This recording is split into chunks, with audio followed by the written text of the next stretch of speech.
Thank you all for coming this evening. This is our fourth community forum about the Hamilton Wenham Elementary School project. We continue to gain and learn more through this process and refine our numbers, refine the designs. So this will give a kind of the next iteration of the updates as we've been moving through this process with the MSBA. My name is Eric Tracy. I am the superintendent of schools, for those of you who don't know me. I will kick this off and we will go through a slide presentation, and I'll hand the mic off to various members of the team that are here this evening representing the architects and designers and also our owner's project manager. And then what we'll do is take questions at the end if you don't mind. So we'll just go through a presentation and jump right into questions as we get towards the end.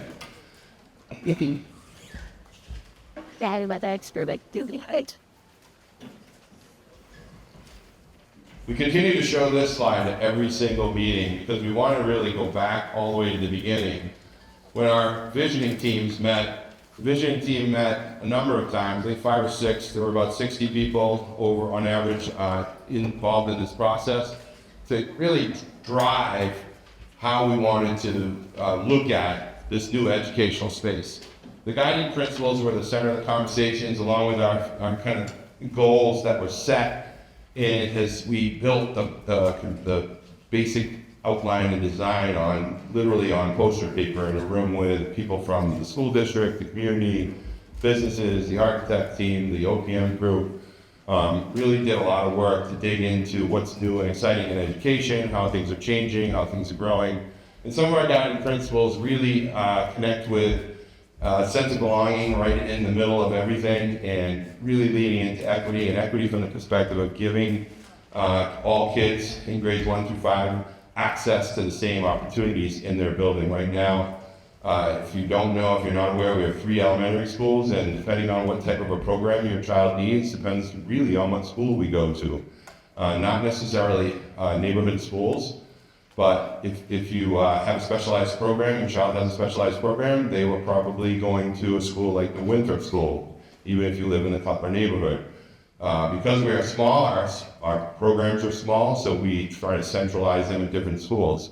If your kids are in the language-based program or in the English language learners program, the language-based program would be at the Cutler School, and the English language program would specifically be at the Bucher School. So kids move around our district based on the needs that they have. And in a school like this, these needs all come to one place, and they all are together with their peers all the time.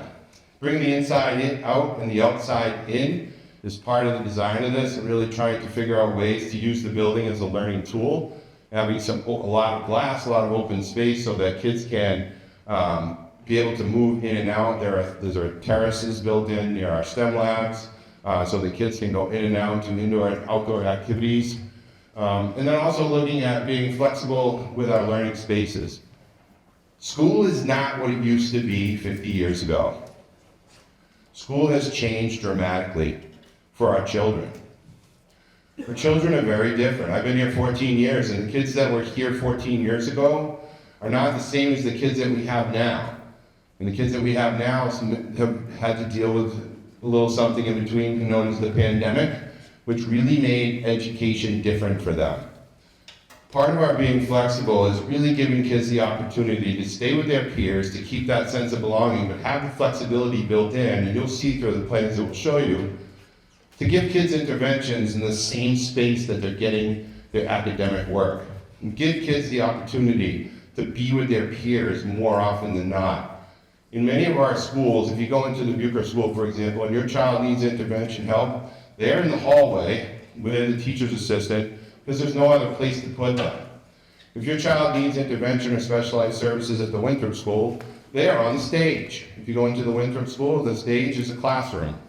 Those types of things are things that we wrestle with each day in our schools, and we continue to look at our new design to incorporate all the things that we find that we need along the way. Kids aren't sitting in rows, they're not sitting in rows and desks.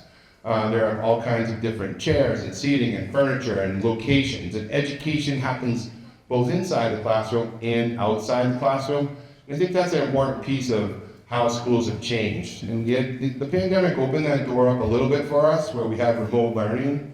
And then we had learning outside for, I was the high school principal, and there were tents all around the outside of this building.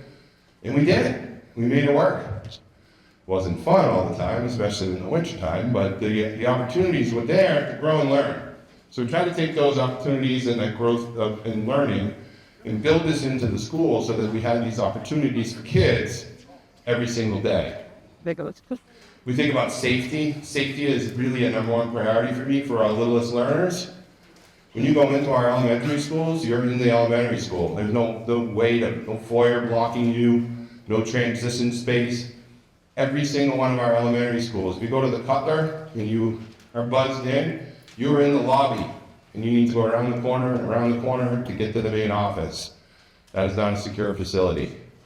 Winthrop, you buzzed in, you walked in, you are in the cafeteria and have access to anywhere in the facility. Bucher, pretty much the same thing. Those are things that we need to solve, and this building gives us an opportunity to build new security opportunities for our kids and our staff. Helps us to lock down in different ways, helps us to use the building as a tool for safety, depending on types of materials that we use, places we locate doors that will slide with a push button that will slide shut and cordon off certain areas of the building. Really helps us to make the place of learning safe for kids and our staff. Intergenerational opportunities. We tried to build this so there were lots of community spaces. And when you walk into this building, you immediately see the library. There's a conference room that could be used by the public. There's a huge cafeteria and a gym, all right there in that initial space when you walk in. And you'll see this in the plans, purposely designed so that when you walk in, all the community spaces are in one spot. And as I go back to safety, the building can also be closed off where it needs to be so that the community can come in at night and use their things, and then the other spaces where kids are learning during the day are cordoned off and don't need to be accessed. Creating community. One of the things I've said since I've gotten here is the schools are really the glue that connects the communities because we have so many connections with the community. We do things with our COAs, we do things with our churches, we do things with our scout groups, we do things with internships at the fire department, the police station. We have community opportunities for our kids with people coming in, experts coming in and teaching our kids something that they do for a living maybe. We're talking to them about career aspirations. We have lots of opportunities for our kids to go out and meet with people. One of the best examples, one of my favorite, is Seniors Helping Seniors, where our seniors at the end of their senior year go out and work with our seniors in the districts within the two towns to do small jobs during one whole day that people otherwise can't do themselves. And sometimes that's raking leaves, and sometimes that's moving, air conditioners in and out of their windows. So lots of opportunities for community connections with our kids and with our schools, and we wanted to keep that with this facility so that the community can still use the facility, still access the facility. We have a number of groups that access our gyms across all of our schools on the weekends and at night. We want to be able to continue that and make those spaces work within our community.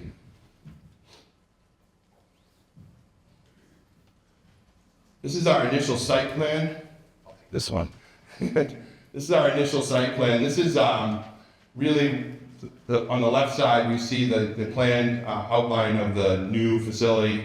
On the right side, in red, you can see where the current Cutler stands. The current Cutler is outlined in red so that you can see that we would need to fit in the new building while the current Cutler still acts as a school. So the design is purposeful so that they can build the school on the left, the new elementary school, while still keeping kids in the Cutler school space, getting their education. We don't have any other place to put kids, so it was important to be able to pull this off. And I think the architects did a nice job fitting that in and making sure that worked for the plan and gives us a good idea of where things will sit on the plot of land at the Cutler School. Some other things is that you'll see There are more fields added. We have 5 opportunities for soccer fields. We have a baseball diamond that would be just flipped from the left side. It's currently on the left side of this plan. It would flip to the right side. And parking would certainly have to increase as well. And we're working with our parking and traffic people to do studies. There have been studies done. Those studies are available on our website so that you can take a look at them. There are hundreds of pages of interesting information. So there was a really extensive traffic study done. We look at the parking and how the parking impacts the neighbors and people around the facilities. There's been a lot of work and a lot of conversation about how to make this work best. We are still gathering information, so if you see something here and you say, hey, I want to know about X, please ask us and please reach out. Let me hand this off to someone on the architectural team or snap here. Eric, if you don't mind, I'd like to speak a little bit to the site plan as well. All right. Okay.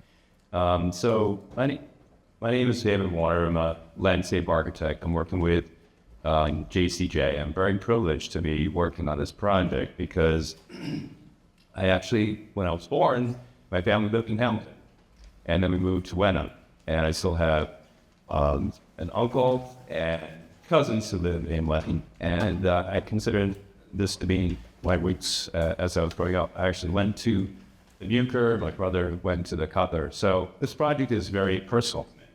And as a landscape architect, working with architects, we look very carefully at how all of these different things that that Eric was just talking about, fit on the site. So I'm going to invite certainly questions that we can answer more specifically later, but I'll just give you a few examples. And we've been making a lot of minor changes over the course of design. As you know, we started with schematic design, and we've been working on variations of this too. And every move we've been making, we've been doing it to the benefit of the surrounding community. As we're shifting the building and getting everything fitting on the site, it's much more responsive and increasing buffers, reducing traffic issues, and improving safety and providing safe and accessible play. The existing site, as you know, with that existing building is outlined in red, sits up high in the ground. There's a lot of topographic change in the site. The new building is situated now spanning the elevational change and grades so that everything on the site now is going to be fully accessible. And that's a major improvement over the current limitations to the site. The access coming in off of Asbury Street is now going to really resolve the entry and exit points. And the on-site circulation is going to pull a lot of the vehicles in through the site. So you don't have those issues that you experience now with the congestion and the backups out on Asbury Street. The pedestrian connections coming along the sidewalks on Asbury Street are coming in. It's hard to see in this plan, it's a little bit washed out, but there's green lines, and I think in your handout you have a site plan. Those minimize the amount of points at which a pedestrian has to cross a driveway. That's really important in terms of getting to and from the building safely and from their surrounding neighborhoods. So this is a very walkable design. And then we've been working very hard to maintain existing trees along the perimeter of the site so that we can keep those more legacy trees that will act as buffers so that this building, when it sits on the site, it fits within the landscape.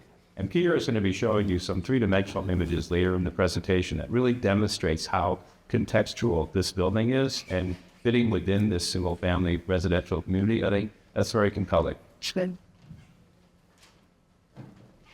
Sure, thanks. Thank you, Superintendent Tracy. My name is Peter Morgan. I'm a project designer at JCJ Architecture, and have been privileged to work with the school building committee and the district on this project. Taking off from where David left off at the site, this is the site section. We want to just initially demonstrate how this building is navigating to honor here the site. We know that the building is a 3-story building. We have a 3rd story on the Umpqua. But at any point in this project, it's really in the series of 2-story mullions that step up in spire. So that's what this section is essentially describing. That little diagram at the bottom is actually showing you where we're coming through the building and how that sort of upper classroom neighborhood to the south It's really a two-story building uphill one level. So while it's 3 stories, we are keeping that building at as close a scale to the residential context that it's surrounded by. And it's a very familiar scale to the young kids that are going to be going to school there. So that's what that diagram is demonstrating. We're going to drop down and take a little look at these plans in more detail. Now, the entrances to the schools, there's really 2 ways the kids are coming to the property. By bus to the bottom of the drawing, where that red arrow is, that's the main entrance to the school in front of the main entrance. Around the back of the building, towards the horse pastures, is the parent drop-offs. There's a road that brings parents around the back of the building, pulls that traffic into the site, people like David was describing, getting them off Fastbury Street to an entrance on the backside. That lets kids into the cafeteria. They can then be dispersed into the gymnasium or the cafeteria for classes start. So those are the 2 main points of entry in the mornings and the afternoons where they are let off. There's also a second entry at the upper level that we'll look at on the second floor plan. So I'm just going to walk through the plans really briefly. We're all going to take the bus and go to the front entrance. There's an entry canopy that's just off the main entry drive. So if there's anything weather, you can wait for that canopy for your bus or be queued there as you are leaving the school. We go up to the front door. There's a vestibule with a secure window where the people in the administrative offices can buzz you in. So security, obviously, I already talked about security, very important to us in this project. You get into that vestibule, then you can actually go into the administrative offices directly to the right in purple, where you can be led into the school. So once you come in, and Eric talked about where the community spaces are and the classroom neighborhoods, it's really important to us to separate the classroom functions from those community functions. If you have after-school events or even something during the daytime. So those community functions directly across that main entrance, we have the main media center, the music spaces, the cafeteria, the gymnasium, they're all right there. And that cafeteria has a folding partition that can actually open up to create more space for bigger community events or a larger school gathering. That's just across the hall from the main entrance. Now, first neighborhood, just to the left of the entry, we're going to talk about grade reconfiguration and sort of mixing grades on the upper levels, but we really believe that this first neighborhood to the left of the main entry is the first graders. That's the youngest kids. We want them close to the entry. We want them close to the cafeteria. They also have a age-specific playground just outside their space to the north that David touched on a little bit. So whether you're going to mix grades and the upper grades, we think this is the first graders on this first level. They can go directly across the halls to the cafeteria and the gymnasium. Off the end where the gymnasium is, there's that salmon-colored space. All the salmon-colored spaces in the plan are special education facing spaces. So you'll see those dispersed throughout the building.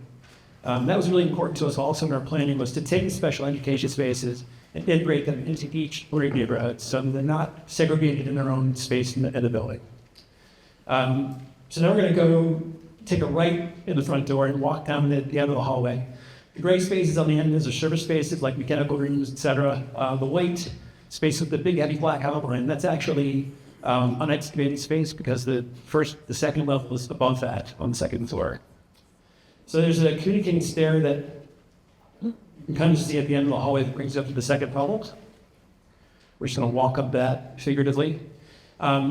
And in the center of that space, there's a few classrooms. There's science, technology, engineering classrooms.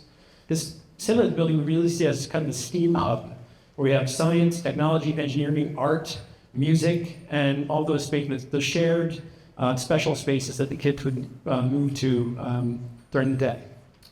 So if you walk down the hallway towards the cafeterias in the second level, there's some special education classrooms, the art classroom given behind that on the top half of the page in green. And then there's 3 learning neighborhoods on this level. And then the final, if you go down to the other end of the drawing to the right, you can see there's an arrow there. It says upper level entry. That's actually the second floor entry to the building, and there's a stair that brings you up to the third floor there. You can get out from that level to the playing fields. Sorry, I'm pointing this way down. You're looking at the plan. That way, out to the playgrounds, the wall ball court, the basketball court, and the softball fields and soccer practice fields. So we'll walk up the third floor to the final learning neighborhood. Now, the learning neighborhoods are comprised of the same components in each area. There are essentially 7 core academic classrooms.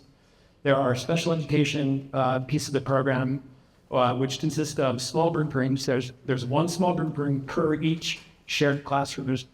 For every 2 classrooms, you have a small group room that teachers can push out into, aides can come push into to do interventions. They're going to be very useful throughout the day for the teachers to do their activities. Also, in the learning neighborhoods, the quarters are quite a bit wider. That's not just to move large numbers of kids down the hallway to lunch. It's also to create breakout spaces for kids to have things outside of the classroom. They can do collaboration. They can do teamwork. They can have aides come and help them. There's also a lot of visibility between the classrooms to those breakout spaces. Those breakout spaces are core academic, there's special education, and also neighborhoods, classroom neighborhoods. So then let's take a look, hop in a helicopter and fly over the site and see how this looks from the air. We're essentially north of Woodland Mead. We're looking to the southeast. You can see on the right-hand side of the image is the Asbury Street and the Asbury Street neighborhood to the west. And to the south, you can see beyond the baseball diamond is the Cunningham neighborhood. And Woodland Mead wrapping around the horse pastures and the polo club. And, Dave touched on, we really think that the scale of this building fits really nicely within the context of residential houses that are surrounding. We're also looking to use those kind of familiar forms with the gable-ended buildings that kind of look like horse barns. We're using material that are also familiar, brick, fiber cement panels. Those are pretty common to architecture that we see around this community. And then looking the opposite direction with the softball field and fairground and the horse pastures on the right of the image towards the Woodland Mead neighborhood. And then dropping down to the street level, we're essentially at the main parking lot where there are visitor parking and staff parking at the front of the building. You can see the bus sort of pulling as a bus loop. I really feel that this is a nicely scaled space for young kids to come and learn every day. The building form to the left is that first classroom neighborhood, and that's brick, and the space in the center of the building, in the center of the image is the administrative offices and science and technology classroom above. And then just coming a little bit closer into the entry, you can see that entry element. We're going to go through those front doors and go into the interior of the building and at least talk a little bit about some of the interior spaces.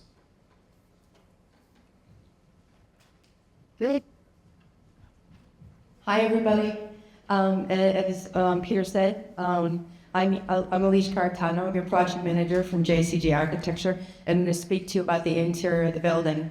And we just wanted you to know that as school architects, we feel that there's no more important work than designing and creating environments for your young learners. And as architects, we've really enjoyed collaborating throughout this process that some of you have heard about that have come to these meetings. That's created a new school for all of your grades 1 through 5 learners in the district. And really had a wonderful experience, and that design that we've come up with embodies the district's educational program that Eric spoke so eloquently about, as well as adhering to your budget and your schedule. And although we don't live in your community, we just want you to know how important to us as parents and grandparents, just like you people in the room, that we've worked to create your new school that is secure and welcoming and sustainable and really just a joyful place for each of your precious children and grandchildren to come to every day. So having said that, the images that you've seen today are really a snapshot in time about the current design.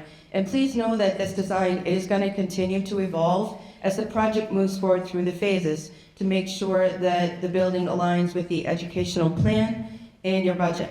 So that said, let's look at the current images. So the image that you see here is the front entrance when you come into the school. Is what we're referring to as Cutler Boulevard, and it's that community space that Eric and Peter spoke about. So the idea here is to build upon some of those important ideas from visioning, like having a life-filled, wonderful space to come into.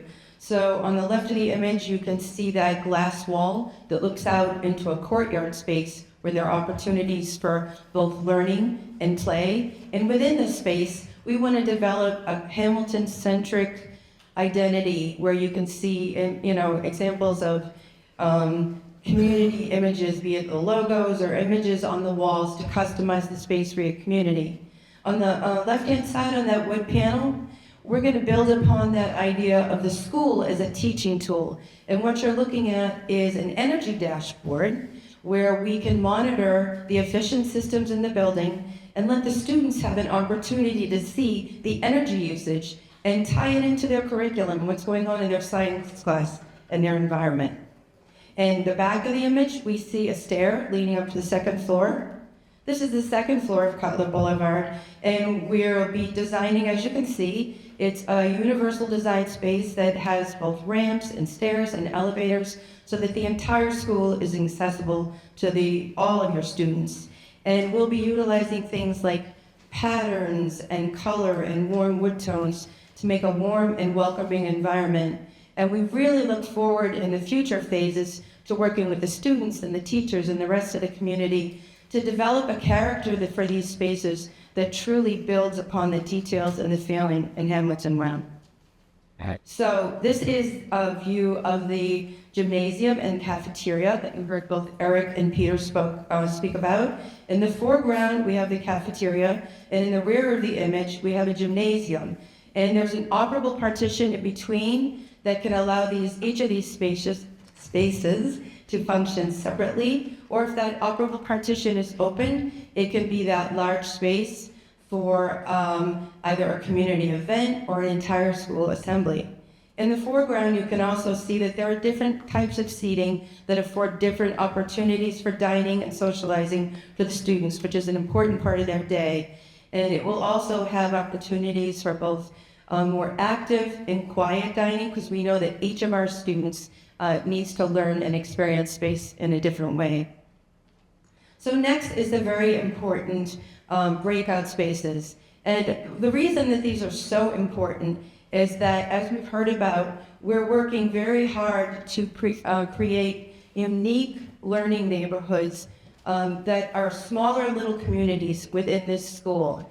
And I think that this opportunity to come back with you to build upon these unique spaces, and in other schools we've used things like different colors for each neighborhood or a different theme. And we're really excited to, in the next phase, have some workshops where we engage the students and the teachers and those of you in the community that would like to join us to really garner the students' ideas, be it their sketches or stories, because these little guys are the experts. They're the students. They know what they want to see in the school. So we're there to listen and build upon those ideas and make these spaces flexible and adaptable.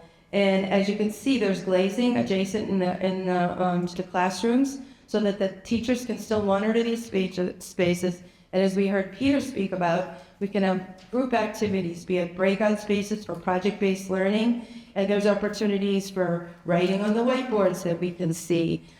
Different kinds of flexible seating for the students to enjoy, little spaces they can get to. And in the rear of the image, you can even see some bookshelves where we can take to work with the curriculum, different kinds of books out that change through the year and really help those spaces adapt. So each of these little small-scale neighborhoods has a different experience as the students journey through grades 1 to 5. And for those of you that have been to other meetings, this slide is actually a picture of a classroom at the Manchester Memorial Elementary School in your neighboring community. It's also a JCJ project. And this was a good example that the district and others on the tours enjoyed to show and represent the basic building blocks for a good, healthy school with, between acoustics and healthy materials and indoor air quality, thermal comfort with efficient systems, and really good just indoor air that we've heard, like Superintendent Tracy pointed out, we've come to value so much since the pandemic. And then last but not least, all kinds of wonderful natural light. All of these things combine to make much improved academic outcomes. So those concepts are represented here in an image of what we foresee your classrooms could make. And another opportunity that we really look forward to in the next phase, should the project receive a positive vote in the spring, is to build what we call a model classroom. So we test layouts and we get actual furniture and we bring some students and teachers in to test drive, if you will, to make sure that there's different kinds of furniture, be it fidget stools or loose comfortable furniture, or different arrangements to make sure that all of these classrooms are set up for success for each of our learners.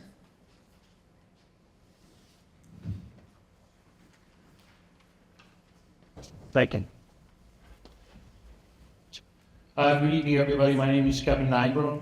I work for PMA Consultants, and I'm proud to represent the towns of Hamilton and Wenham in this district as your owner's project manager. I represent the residents, the building committee, and the whole project team. Helped lead Eric and his team through the myriad of MSBA milestone requirements and modules. And I have been with the project since you were invited into eligibility, and I'll be here hopefully until we turn the keys over to the district. Which I have behind me on the screen. It's a little tough to read. I'm sorry. On the right, I will say that all this information up here on the screen is available on the MSBA's website. It's a great interactive website. Go to construction costs and architectural costs, and this will pop up, this chart. And what this chart represents, you see it going up. The bottom represent years, the dollars are on the left, and what I'm showing you is what everybody knows, is that the cost of everything has gone up, and that includes construction. But the good news, on the left-hand side of the screen, since I started with this program, what has also gone up is the MSBA's contribution to this program. When we first started, the MSBA was reimbursing the towns, cities and towns of Mass, $432 per square foot of eligible space. Last Thursday or Friday, we received confirmation from the MSBA that they had accepted our schematic design. We've done a robust back and forth over the last month of a schematic design that we submitted in December. And what I'm going to show on the next slide is that although the costs have gone up, the MSBA reimbursement has gone from $432 a square foot to $645 a square foot. Charter, I hold it to a sentence. There you go. Okay, so this represents our project cost. When we first started our program, it was called the preliminary design phase, and that's represented in the far first column. And it is just what that sounds like. It's preliminary designs where we do a lot of investigation on existing conditions, what shape are your schools in, what needs to be improved, and we'll report this to the MSBA. Once you pass the milestone, you go to the next phase, which is preferred schematic report, where we build on all the data we collected and we cost out options. We costed out over 14 different options, starting at a code upgrade to your cover school in Winthrop, an addition and renovation to the school, and then also new new schemes for the school. That was the requirement of the MSBA. We passed that milestone as well, and the MSBA agreed with us that the most economical way to approach this project was a new build. What map and report from this screen is you'll see on the left-hand side, when we started, we were approximately $150 million in total project cost. With our verification of our reimbursement rate, that's in the middle section, we just learned last Thursday and Friday that our reimbursement rate will be 51.28%. So we're doing, I'm sorry, I've lost my train of thought. My best. 51.28%. So going up to the top box, as we stand today, after further refinement, listening to all the input we got from public meetings, from user groups, critiques from the MSBA, going back and challenging our architects, challenging our superintendent and teams. Is this a have-to-have or a nice-to-have?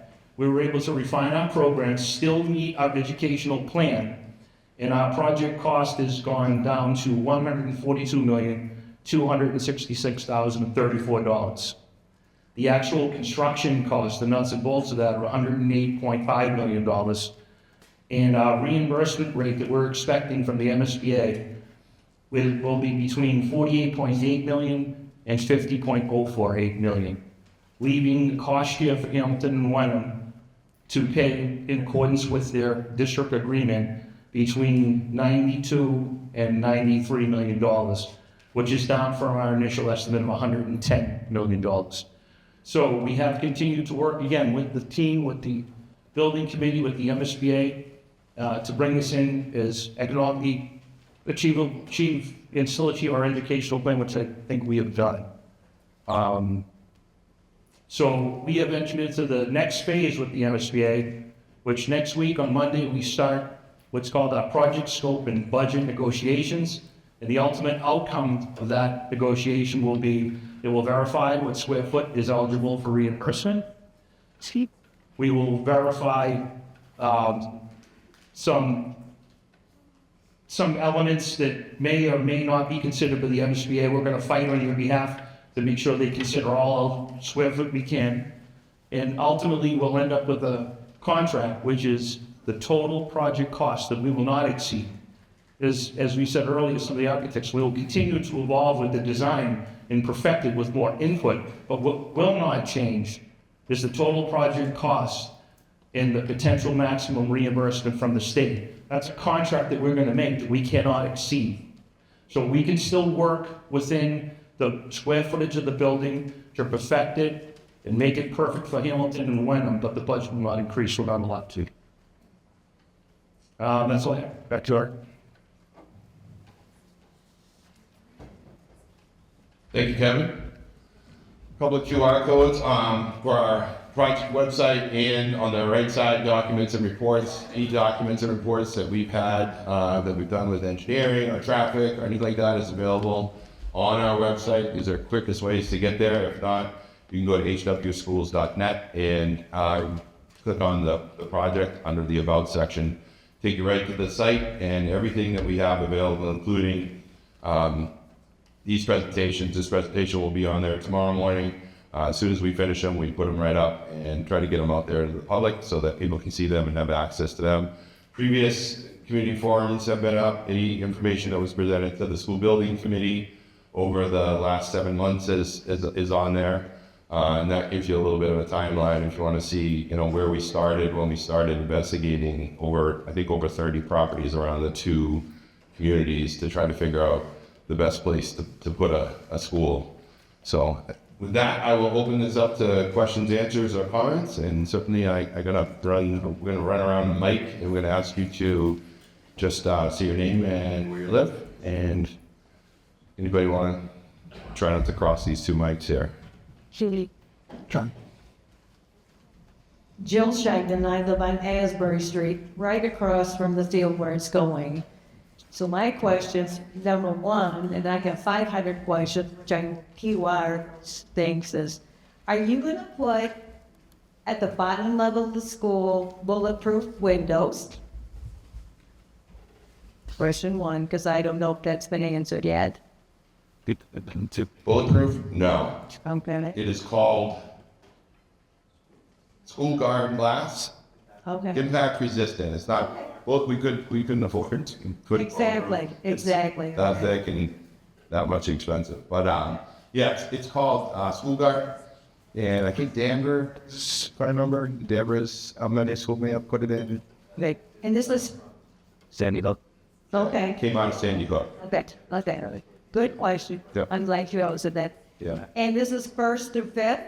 Correct. Where's the kindergarten going to be? So good question. Kindergarten and preschool currently reside all over the place. Preschool is in the Winthrop, and the kindergarten is spread out across the 3 elementary schools. And where's it going? They would all go to the Bucher School. Okay. Plenty of room, beautiful opportunity for us to take advantage of a beautiful building.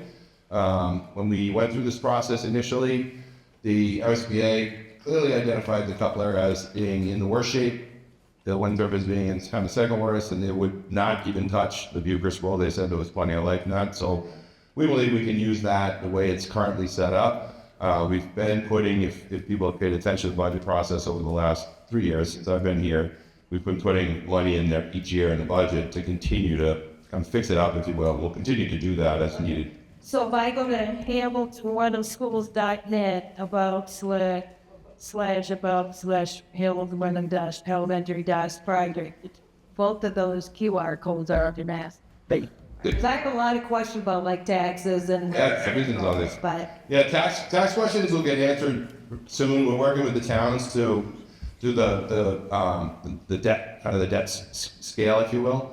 And part of that will be figuring out the final number. So we have a meeting Monday with the state, and that will bring us to a board meeting with the state in late February 26th, I think. That board meeting, they determine whether or not they sign the actual project scope and budget with us, which is the number we get to say, okay, now we can look at it from a tax perspective.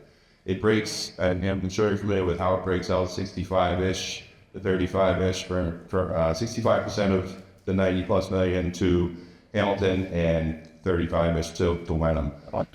and the other question I have, which you probably cannot answer, is how it's gonna affect my septic system and the water runoff and all that. You know, I right across from where the school's gonna go. Yep. Good evening, I'm Doug Roberts with JCJ Architecture for the school in charge.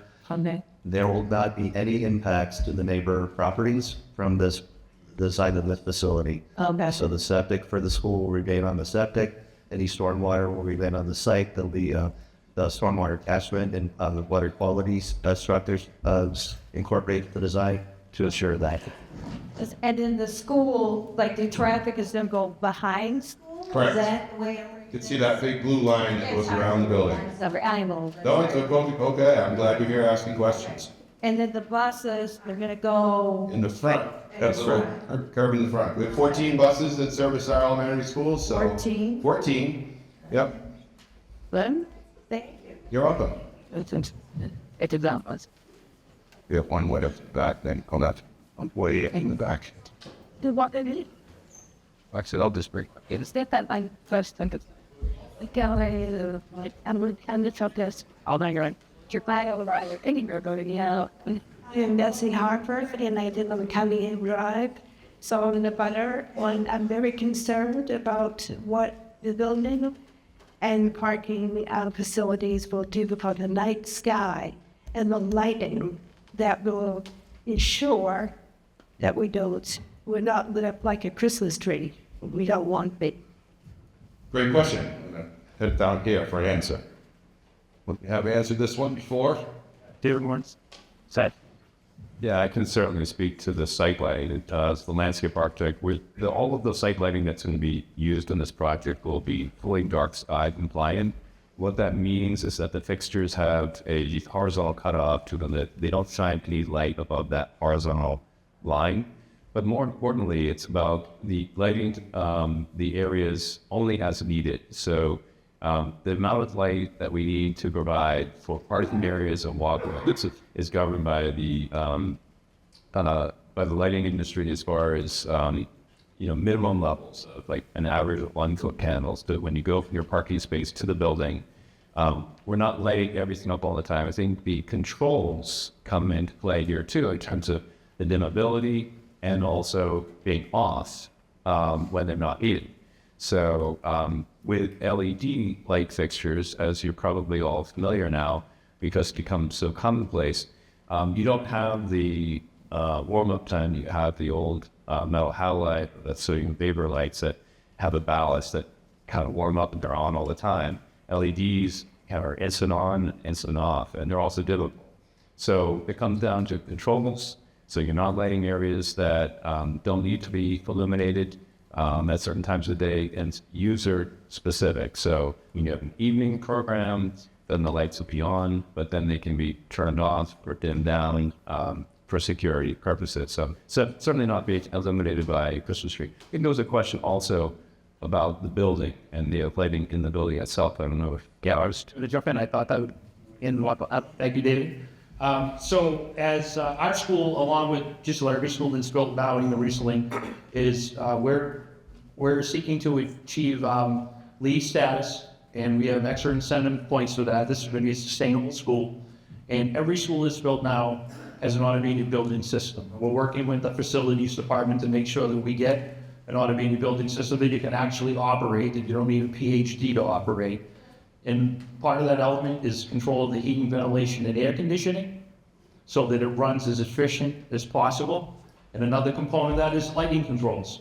The lighting controls will also be through the automated building system where you can set Like tonight, if there wasn't an event here or not basketball, there wouldn't be a need for all the parking lot lights to be on. We could program that. Our facilities director goes in, he puts an event calendar, and the lights will only be on when they're needed.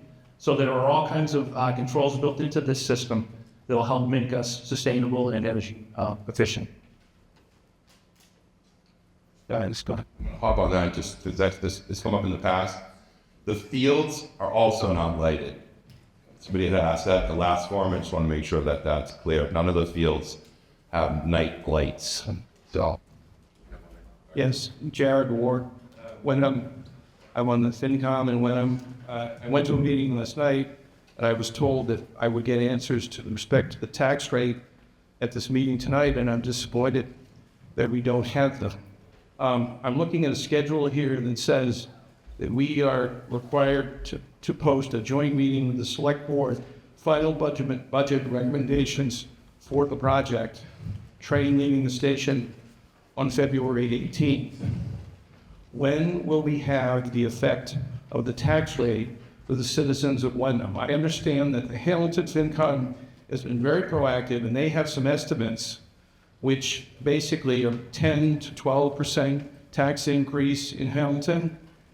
They, however, have some significant benefits that they will derive from this project because of the fact that they will scrape the Winthrop site and obtain benefits from that. Wenham does not. And therefore, you know, I don't want to be left holding the bag on February 17th saying, here's the numbers, Mr. Ward. Okay, so I implore you, please work with the state and get us the figures so that we can make an intelligent recommendation, as we are required to do by law, to the select board. Understood, sir. And as I reported, we had just received Friday morning, the MSBA gets their data for the reimbursement rate from DOR. And they had just completed their effort and were reported to us what our final reimbursement rate would be for our project scope and budget, which I report tonight at some 53%. Just get cast it, which did. I'm gonna finish and then I'll answer any questions you have. It's all part of the story. So with that rate lock in, and with our meeting on Monday, the project scope and budget conference, where we'll hammer out eligible and eligible square footage, which is down to 4,000 square feet, we're right there. We will finalize that number. But in the meantime, I'm working with the finance director, Vinny, who secured the services of a bond counsel and bond advisor, so that when we finish that negotiation, hopefully early next week, we will give the number, and it's right within that range, it's in that range I gave. So they're already working on it. We'll solidify that number with the state as early as we can next week. And then we want to have some kind of interactive or something on our website where every citizen will be able to go on there, look up the value of their home and see what the tax impact is. So we're working towards that. I apologize we didn't have it tonight, but we just got our confirmation of reimbursement rate and the okay to populate that into our total project cost worksheet Friday. So we diligently worked over the weekend. We're going to work with bond counsel and get that out as soon as we can. Thanks, Rod. see,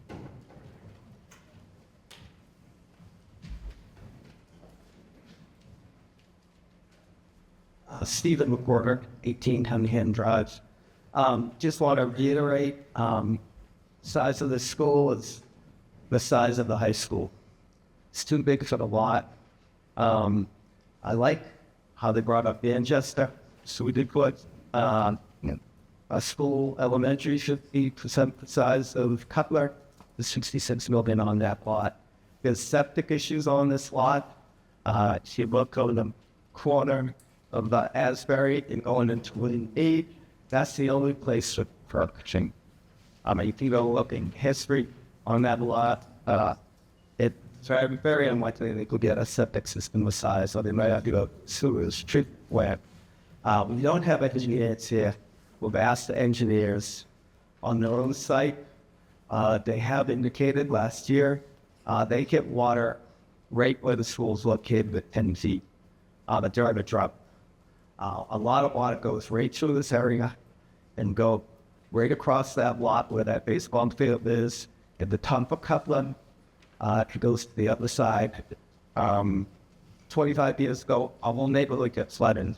How much water goes through? Telling them what they need across the street. The water has to go somewhere. It's not staying on the lot. It's going to the wetlands. As you can see it right there, 150 feet away from the lot, from the site covered school. So there's a lot of concerns. Other towns so far, Watertown, on $200 million projects. They didn't budget for solar panels. Cost $15 million. With the 58% that Kevin's talking about, it don't pay for everything. So we have to be real careful. The select board member on Tornado last year said County Hamilton is about $100 billion back. So you got to spend. What else do we have? Lowell, $400 million project. Same process here, get reimbursed, a lot more than we're gonna get reimbursed. And they just brought in the structural and the doors don't open on saloon in the arts facility. These projects need to way out of hand, well past the $160 million. Then what else to have? Oh, what Kevin, what we'd like to know is, they can keep saying $400 per square foot reimbursement, $600, $1,000. What do we base it against? It's going to cost us $1,000 a square foot to build, $2,000, we don't know. But we need those numbers. But thank you. Okay, so there was an awful lot there, not in the form of a question, but in statements, but I'm going to address them. We have a team of engineers that are working on this project, and they have been from the preliminary design. We have mechanical engineers, plumbing engineers, fire protection engineers, we have landscape architects, we have registered professional architects, and everything that was stated is being designed by a professional engineer architect. We will meet all codes, we will be sustainable, and we will be LEED certified. We will hire a construction manager that will be responsible to bring this building in with us as a team, on time and on budget. There, as I said, there is no opportunity for more money once we take that vote. It's capped. The square footage by the MSBA, it's capped. We're gonna sign a contract with them that we can't exceed. Are there problems in construction? Absolutely. How are we gonna address them? By hiring the right construction manager to help us mitigate water during construction, have temporary basins, treat the water before it hits the catch basins, make sure it doesn't roll onto your property. All things that's part of proper engineering and planning we're doing now. The question about size of school, for the new people, we talked about this last meeting as well, and I'll bring it up again. I have my notes from last time. Is the school mega school? No. Many cities and towns now, because of just the economy and the way things are, can't afford neighborhood schools and they're consolidated. The MSBA is allowing, and I would say, actually pushing that you should try to consolidate to save cost. And I can tell you, as I did the last crowd, just our neighbors, Andover just built an elementary school, West Elementary, 925 students. Swampscott, Seaside Community, 900 students. East Hampton, 1,000. Again, these are all elementary schools, not high schools, not middle schools, elementary schools. Northbridge, 1,030. And on and on and on, I can go. This isn't a mega school. As Alicia said, we're building a school that is neighborhood-based. We're making small neighborhood communities within the school. We got a nice compliment from the MSBA, a Facilities Assessment Subcommittee meeting, and I'm going to butcher the quote, it's on one of our slides. But the MSBA working group, the people that look at our design, complimented. I'm going To the house. Where is it? Goodbye. I know what the boss here. I know I didn't read it because I have my right glass up. What does it say? MSBA Facility Assessment Subcommittee, quote, this project is mass analysis small neighborhood scale, sharing resources and school cultures. Where is That was a comment that was made from the MSBA in reviewing our preliminary plans right through schematic designs. It complimented how we took the amount of students and broke them up into our floor plan into little learning communities. So I think I addressed all your comments. If I missed, I'll gladly answer. I got it. Oh, I just thought of one thing. This, the square foot cost. We are approximately $844 per square foot. I will verify that. I know this is taped. And the reimbursement rate, the $645, as I said, you're correct. It's eligible square foot. $645 per eligible square foot. We meet the MSBA eligibility. In fact, we had a very productive meeting last week where we made a balance between the gymnasium and the cafeteria to better size our cafeteria that resulted in more eligible square footage to the tune of almost $1 million in additional reimbursement. So we continue to fight that fight. Try out. That's right. Good evening, Ed McCarthy. I live at 16 Cunningham Drive. I've been in Hamilton for about 20 years. And we moved to Hamilton. One of the priorities of moving away from Boston, away from Salem, was to move to a small town with small schools, and they did a wonderful, wonderful job of educating our children. Our son and daughter attended Cutler School, went on to the middle schools, and on. I can't say enough wonderful things about the education that they received. They got it dialed in. Now we want to take it, and we want to turn it upside down. We really want to tear up the fabric of the town. What they want to do is take and drop 1,000 people into our neighborhood. Oh, how did I come up with that crazy number? Well, 700 to 800 students, cafeteria staff, teaching staff, administrative staff, 12 dieseling buses out in front of the school. And then, what about the people in Bucher? They can't send their kid 3 blocks over? No, they gotta take a 3rd grader who is 8 or 9 years old, stick him on a bus and ship him to another town. Somebody thinks that's a good idea. They want to take the families who used to attend the school at, the Winthrop School, and the people from those neighborhoods, pull them out of there, knock down the school, take the Winthrop School, put it in a landfill. Is that very green? I don't think so. I think from an ecological perspective, to see the Winthrop School, to see the Cutler School put into a landfill, I think it's a horrible idea. We don't maintain our school property. My background is in maintenance and electrical distribution, power design. He talks about building automation systems, talks about design systems. These are complicated systems made by Siemens and Carrier and other manufacturers. They need a lot of maintenance. They need a lot of expense. These are layers and layers upon maintenance and costs and expenses that we don't do in this town. The walkways are crumbling behind the Cutler School. The paint is peeling off the building.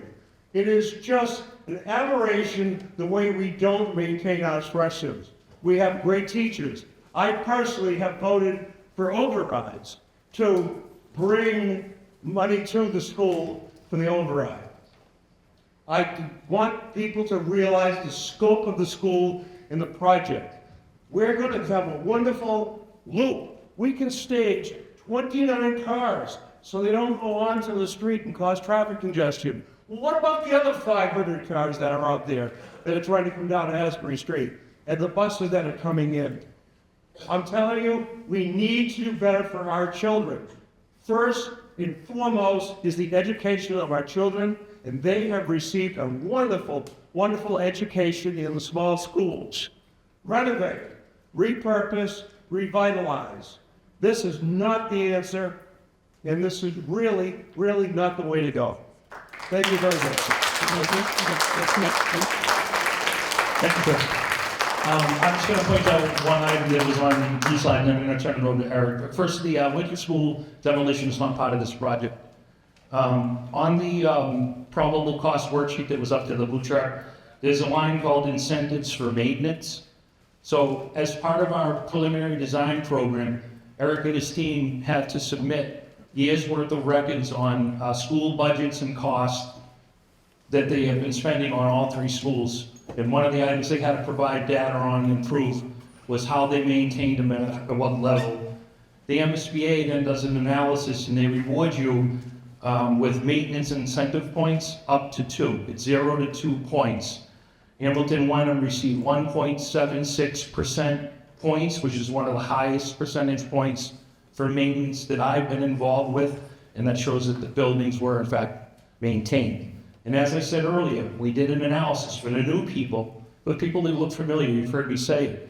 As part of the preliminary design phase in the PSR preferred schematic report, we analyzed code upgrades only, renovation only, renovation with an addition, and new. We provided cost data.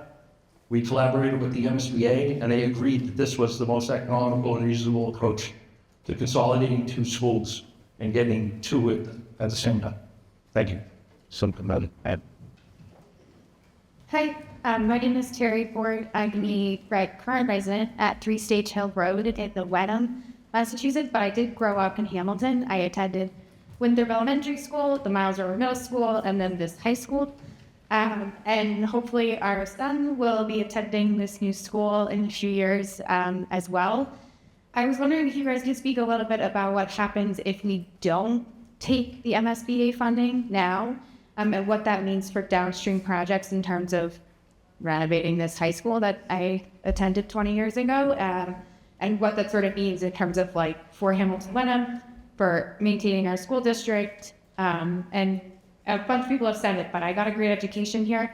I think regardless of what side you're on in this discussion, Hamilton Wenham is a great spot to go to school, and I think everyone is very engaged in maintaining that. So. John. Well, tell me specifically, you're curious more about if this doesn't pass on, okay. Yeah, so if this doesn't pass on the town meeting or the ballot or any of the 4 places it has to pass, then the MSBA gives us time to reconsider. That's solely up to the school committee to decide whether we take another shot at a vote. Some communities decide to, some communities don't. After that, if we still say no, then we're on our own. The MSBA will generally walk away. We can continue to request to be included in future SOIs, statement of interest, which is how we got into this process. You have Ipswich right next door who didn't pass theirs, I think 6 years ago, 6 or 7 years ago, and it took them full 7 years just to get their invite. I heard they just got their invite recently, so you could wait that out and hope to jump back in that process, which is the process is about a 5-year process.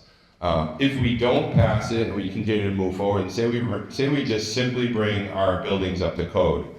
The code upgrade at the Cutler alone, just code upgrade. This does not change things like roofs, windows, things like that. It literally go inside and look at everything that is not ADA compliant, like the ramps that are in that building.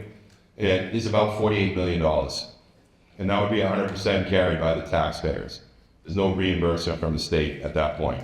Then if you did the same thing at the Winthrop School, just use the same number roughly. I'm just using that as a rough number because ADA compliance is the number one thing the state will look for that gets triggered when you start to do these renovations. And then you do it again at Dubuquer, or you don't do it at Dubuquer and you say, hey, we got to put money into the high school.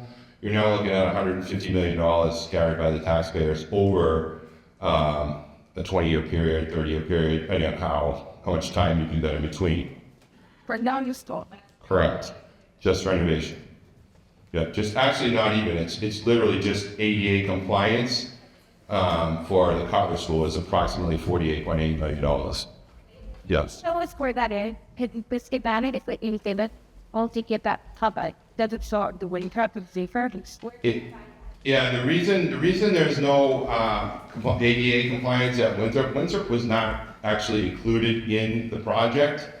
So if we said, we don't want to touch Cutler, we want to build Winthrop to the MSBA, they would have pulled down and said, no, we're giving the money to the Cutler project. That is your school has the most need for repair and improvement.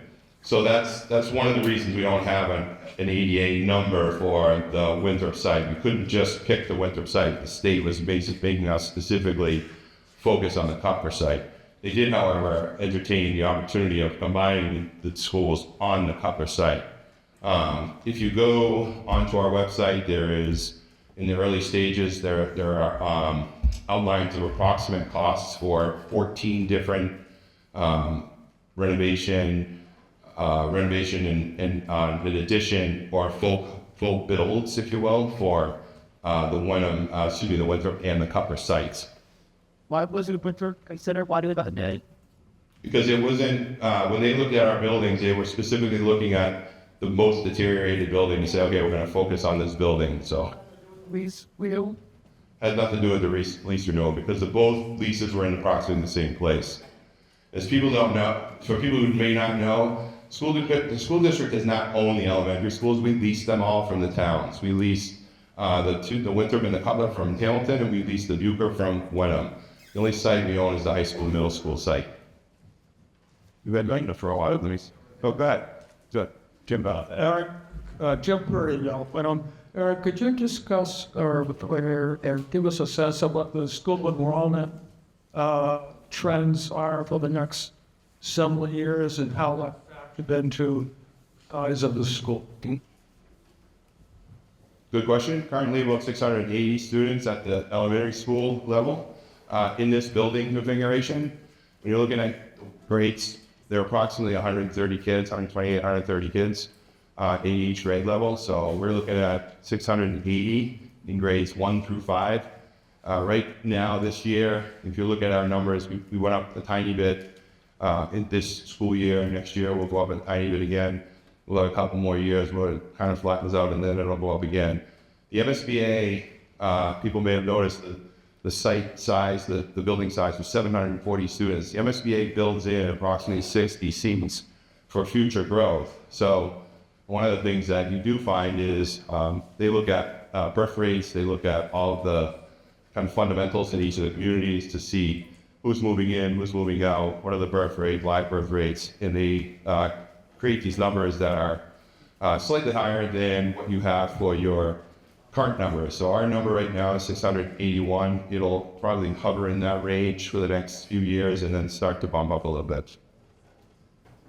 So you can't have it both ways. The figure of 1.76 that the MSBA said would do a great job with maintaining our schools and coming to a school committee meeting and hearing how that maintain the schools for 30 years. Which is it? We've got high school roof that our new facilities director has told us.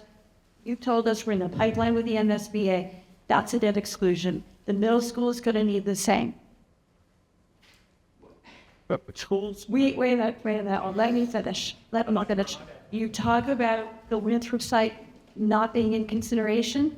The Winthrop site was never in consideration because the HEC for well over a decade has wanted to develop that site. Belongs to the town wants to sell it. There are meetings of minutes going way back before April where John McGrath lines it all out for everybody. Now, this would be a great, beautiful school. How are we going to afford it? I've said this out how many times. This is going to be a debt exclusion. Yes.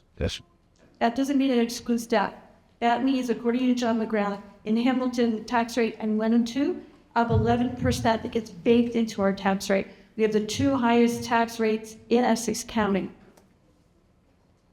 After that, we're supposed to be needing a debt override, but now all of a sudden we don't. Vinny Liami spoke at the first Manitoba board meeting. He said $1.1 million for the teacher. The union contracts that were just signed is coming out of fiscal year 25. Fiscal year 26, we need another $1.3 million. That $2.4 million drives 70% of the school increase in budget. Now, everybody's done such a great job. We don't need operational overrides in Hamilton. We don't need them. We don't need for the school because we've taken all of our free cash. And for anyone here who doesn't understand what that means, free cash is neither. It's not free. It's not money sitting on somebody's desk. That's our tax money. You want to talk about the reimbursement from the state? Whose money do you think that is? That came out of the pocket of everybody in here. So in essence, we are paying 100% for that school. You could call it MSB, state reimbursement, how great it is. No, please don't laugh. Oh, I know. I agree with you. Thank you. That is our money that we're spending. If we don't pay the piper this year, I don't care what's being said by the board. These are obligations, the COLA obligation These are, and Wenham has union employee contracts under negotiation right now. Wenham can't afford this school. Wenham will go under. And I'm telling you, even though John McGrath at the last FinCon meeting said Hamilton will never sell that site, Hamilton will sell that site. Hamilton Development Corporation, which is a 504cc, a 501c4, excuse me, has no any sort of financial oversight, will develop that lot. And they will make a good amount of cash, and we don't know where it's going to go. The school district has gutted our 2 towns. I have 2 more final points. The reason all the young people who've spoken today and the older people who have said, I got a great education in Hamilton Wenham, is because we had 3 neighborhood schools. Kids walked to school, they had friends that they went from school with, they went home and played with. You're going to overwhelm a neighborhood with how many buses and diesel, all those kids. If I had young kids today, I would never put them in a school that size. Never. Final point. 2023 to 2024, Accord, our food pantry, as I've stated before, thank God we have them, saw a 56% increase in the number of families needing their services. The number of families facing food insecurity in Hamilton is 1 in 10, in Wenham it's 1 in 12. So you look around this room and we're looking at what, 10 families, maybe more? That means that children in Hamilton are going to bed hungry, children in Wenham are going to bed hungry. That means their mother, their father, works a 12-hour shift and comes home and says, gee, do I heat my apartment tonight? Do I feed my kid tonight? You're asking me with a debt override, a debt exclusion, and overrides that we are going to have to face to make my neighbor's burden heavier? No. There are other ways to do this, ways we can come up with. We cannot afford what the district has been asking us to do for years. We have given money for the high school roof twice. Twice those monies were diverted to something else. The district, by the way the contract is set up, financially, they don't answer to anybody. I am not going to make my neighbor's burden worse. We need to work with what we have. Thank you. Okay, thank you. If you speak with passion, that I have no right to respond. I know you're sitting in town. I appreciate you getting up and again, you speak with passion. Thank you. And I'm going to agree, is people need to realize that the MSBA is funded by 1 cent from the sales tax for every purchase. 1 cent goes towards the construction of K-12 schools in Massachusetts. You're absolutely correct. Thank you. To one in the back. Hi, Michelle Organ, 141 School Street. I'd just like to thank the district and all of the engineers and the people that are working in this field for the last a few years to bring this project to where we are right now. We all know that public education is the foundation of our society. As with all of us have said, our children have received an excellent education in Hamilton and Wenham. And we're thankful for the past people who have supported the schools and supported public education. Can you tell us, Mr. Tracy, how old are the schools? How old is Winter? 50 years? More, they're all built in the early 50s. They're all built around that same window of time. So the community members in that generation knew and understood the importance of public education. That generation also built the veteran school. They also built Lamson Hall, which is our public housing, if anyone knows that I serve on board. They serve our seniors in town and disabled people. That generation took care of our children. My oldest started at the school in 2001. My last one started in 2008. 4 children to this district. Yeah. The schools at the time were in horrible shape. The teachers were the ones in the administration, are the ones that made their education. I've always said our teachers can teach it a shoebox. Do they deserve to teach it a shoebox? No. Alan. it's time, and I know it's a sacrifice, and I understand everything that these people are saying. It's a sacrifice, but again, it's public education. It is our foundation. So I just implore everyone to be civil, listen, and again, everyone's aware of the hardships that the cost of food and insecurity in our communities what's happening right now. I know, I work at court. I understand. I see the families. I know. But again, we are a society that needs to support public education. Just one question for you. Can you rate the safety of our schools today and compare it to what your school could provide to our students? You're really going from 0 to 100 really quickly. From current to that. I was a big. I'm Ben Galuzza. I live on Maple Street in South Hamilton. I moved here almost 3 years ago. I've spoken at a couple of these. We bought an old fixer-upper from a family. We've lived in it for 40 years.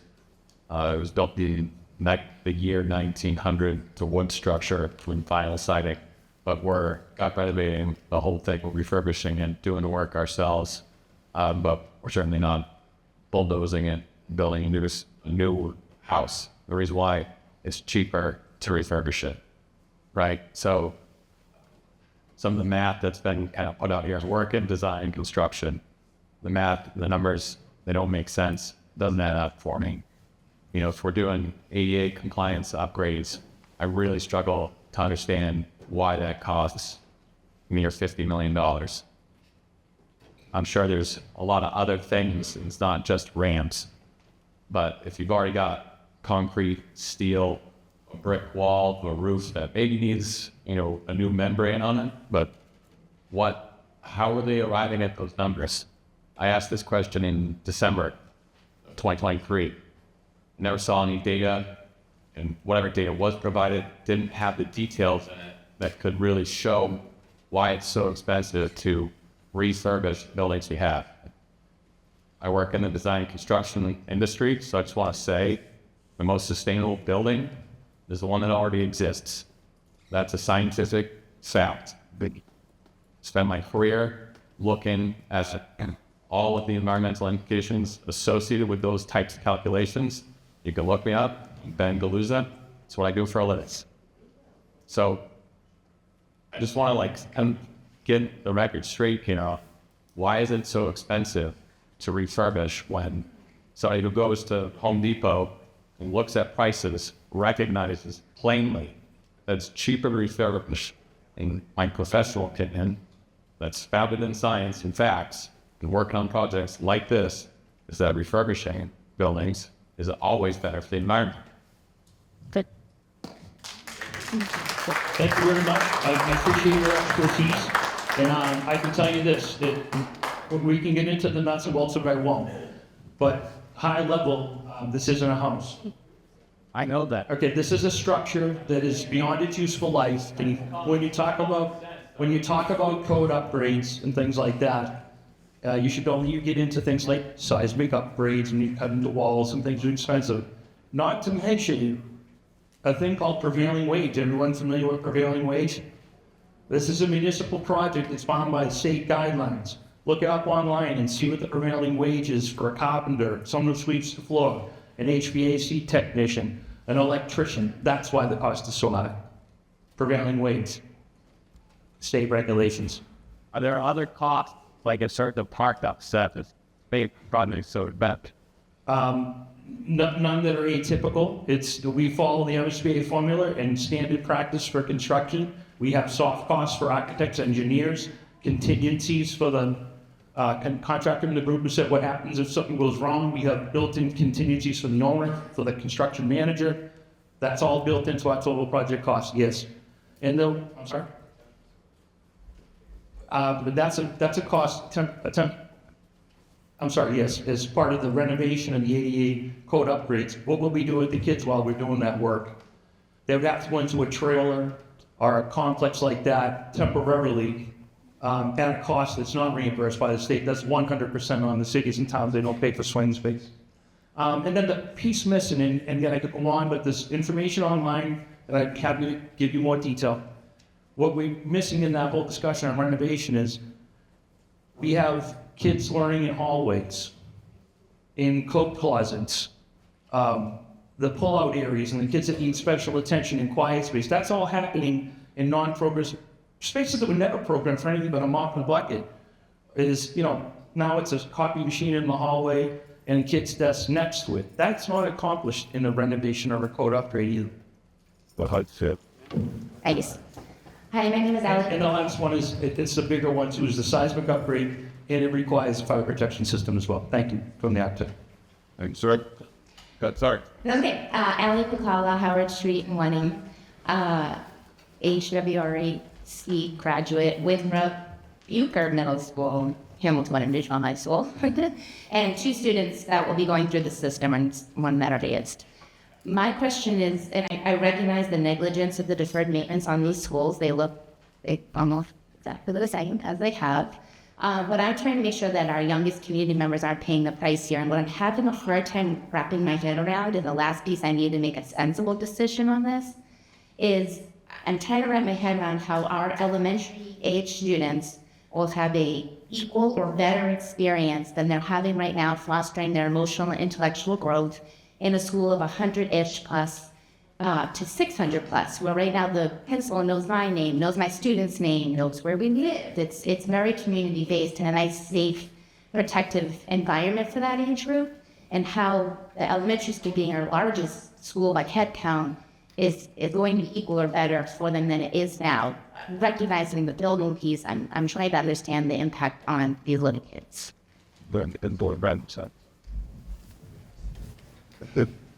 It's a great question. The learning environment really improves dramatically when you're looking at things like ventilation, heating, what's in the room, what's been in the room for as many years, and when you went to school, some things might still be there. Parts of the building where they were modular, meant for a short term, that have been used continuously for many, many years. Especially at the Cutler, we have a modular wing in the back of the Cutler that was never intended to be permanent, and those types of things exist and continue to kind of fade away, if you will. The educational experience here as a superintendent, I can proudly say that our teachers do well everywhere. Our teachers are super talented. We are very fortunate to have the teachers that we have and the support staff that we have in our buildings. And moving them into a cleaner, safer, more air-friendly environment not only helps the students, but also gives our educators a quality place to work and come to every day, rather than saying, geez, I might not want to go to work today. It's kind of cold in my classroom again for the 8th day in a row. Whereas those types of things would be much more easily controlled. I mean, you look at any school that I went to growing up, the same thing. You went to your science class, it was 80, and you went to your English class, and it was 55. Those things happen all over our buildings all the time, and it's really just a constant battle for our maintenance person, who put out a state of the facilities report last Thursday at the last school committee meeting. I urge you to check out that agenda and take a look at the deficiencies that are listed in that report. And that really outlines the reasons why this is an important move for our kids in general, all of our littlest learners, so they have safe, high-quality learning environments that meet their needs for movement outside, inside of the classroom, while also giving an opportunity for us to maintain a high-quality staff and want to have staff come here and work here every single day. Justin White, patiently. Jeff Austin, speaking as a resident of Hamilton, asked a few points, so I apologize again in advance. I want to challenge the idea that Winship was taken off, because I believe it was because the lease was, that was a major point. The lease was renewing for a short term on Cutler, but a longer term with vice versa, vice versa. But that was a major point why Winship was wiped off that evaluation, was the lease extension. And earlier you made a point that as you go through these, it was your 4th session, I believe, that you tailored it towards what the community has said. I challenge that because we had 2 surveys last year that said they don't want to select school. Both surveys came back with they prefer either renovation option or fixing one school site at a time. So if you listen to the survey, you would then not going with this plan board, this instead. The MSBA consolidation thing was not failure. there was renovation plans back then. When we were evaluating all those sites, there was MSBA-backed renovation plans. So that was an option, but it was not considered. This is the only one that was considered. It's good to hear the MSBA had a larger reimbursement now. Perhaps that's still eligible for renovations. I know we're beyond that at this point, but again, this is being pushed downhill to the throat, so to speak. We should have had other options. Excuse me. And I'm sure with the one lady that they mentioned about the small school size, I'm curious what you're saying, because many studies say that better mental health and educational performance is an absolute size of 300 to 500 student population for elementary age school children. Anything beyond that is unreasonable. Okay? And there's studies out there. There's actually a study called the dollars and cents. Cents is S-E-N-S-E. Dollars and cents, and it was done in 2002, a little bit ago. But they evaluate the cost to build as well as what the benefit works with children, so most important. And lastly, Bucher and Cutler, they were built in 1952 and 1950, they traded. And it's interesting that the MSBA wouldn't even look at Bucher because it's so well maintained, but Cutler was the worst. This is the maintenance plan issue. So I'd say we don't have, we can't sit there and, put all this money into this plan and not have a good maintenance plan. I understand you're going to try to do that. We're paying for superintendents, if we're in, perhaps, school boards, if we're one's done there now, perhaps, bad maintenance plans. And now we're going to sink all those money into this we can't afford. And I think it's a bad idea. Most importantly, yeah, I agree with the one in the back. Recommended student population should be 3 to 5 in the small neighborhood schools. And this large school you have here, what you call it never something else, you got to coin it as neighborhood schools. It's not a neighborhood school. You can coin what you want. Neighborhood schools we have today, we should renovate. I think going to the gentleman over here, Ben's point, but it makes more sense to renovate. I think part of the problem is I don't know enough about it, but the ed plan you built, the MSBA is following that. And so there's a lot of requirements in that that probably increase the cost of the plan altogether.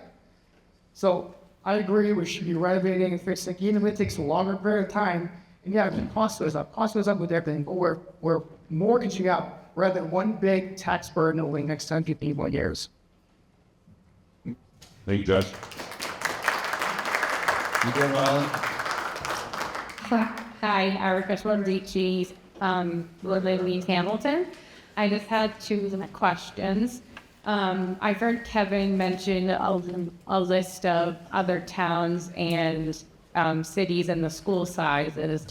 They just weren't like Andover, Swampscott. They're not really correlating to the Hamilton-Wenham community. I was wondering what the size of the Manchester school was, because that's most similar to this community. Manchester School, it's 335 students. But again, just like, So small yeah, and beautiful. But and to that end, because our firm worked on that project, it was also at the beginning of the project the same exercise where the MSBA worked with the towns to look at the demographics and the needs and the enrollment to right-size the school for that community. I think just like we approach every single project as what works for the specific community, that sizing at the front is something very specific to those set of circumstances. So you need to look at it through that. Our community, though, has been voicing that size is huge to us. And we said it to the poll. We've been mentioning it at meetings. And so why are we getting treated differently than Manchester? And so my second question, since I'm going to give the mic back, those glass classrooms, they look really beautiful and cool, but they're just really scary to a mom. So what is the safety for those glass rooms that you guys mentioned in the project? Just the glass on the side of the door so teachers can see outside. They're like, no. They're not fully glass classrooms. They're called like an upstairs. Glazing. It's called exterior glazing. No, there's an actual classroom that was at Mexico and schools done to nails. You like to go, they were called like so it's grown to third. Where you can do a lot of music and everything. There's actual glass, not Music glass. No, music rooms are not glass. The art rooms are not glass. Those are designs we have seen. We went to a school in Millis where the whole front side of the music room was a glass folding door. We don't have any of those features built into our classroom spaces. Realistically, and you might be talking about the smaller rooms in between the classrooms. Those are not glass either. That would be scary for a superintendent as well. But it's really a door, if you can imagine a door with glazing on the side, or like a side light on your house on each glass room. Got one right over here. Mr. Tracy, just want to remind you, it's 8 p.m. I know we keep going. I know we got a lot of questions. I'm just trying to fill out the questions I'm raising. Yeah, I have Rick Mitchell, 36 Rockman Prep. Question, you cited cost for ADA compliance as sort of a minimum just to make them accessible. If you were to renovate them so that you're dealing with roofs, windows, and heating systems and other infrastructure, critical infrastructure to lengthen their life, what are the costs there? Okay, so the team can correct me if I'm wrong, but I believe those costs for renovation and ad rentals, which are additions and renovations, range from in the 70 million range all the way up to 120-ish, 130 million, and in some of the bigger. Yeah, there were 14 different views that we had done, starting from the initial stage of just ADA compliance, and then renovation went up to say 70 million. Then renovation and addition, if you needed to outfit space, make a bigger cafeteria, for example, that went up to almost 100 million. And it just continues to rise depending on what we decide to do. Then that was for all 3 elementary schools or just 2? Most of those costs were Winthrop and Cutler. Those are the only ones we studied. Okay, so this is really coming down to an economic balance question. So if we made the 2 schools ADA compliant and did the minimum infrastructure upgrades to keep these schools operating safely and sustainably for the next 20 years, we're looking at $70 to $100 million. One thing that's confusing me that everybody keeps talking about is, well, we want to keep the Winthrop and the Cutler and maintain that small community environment, which I get.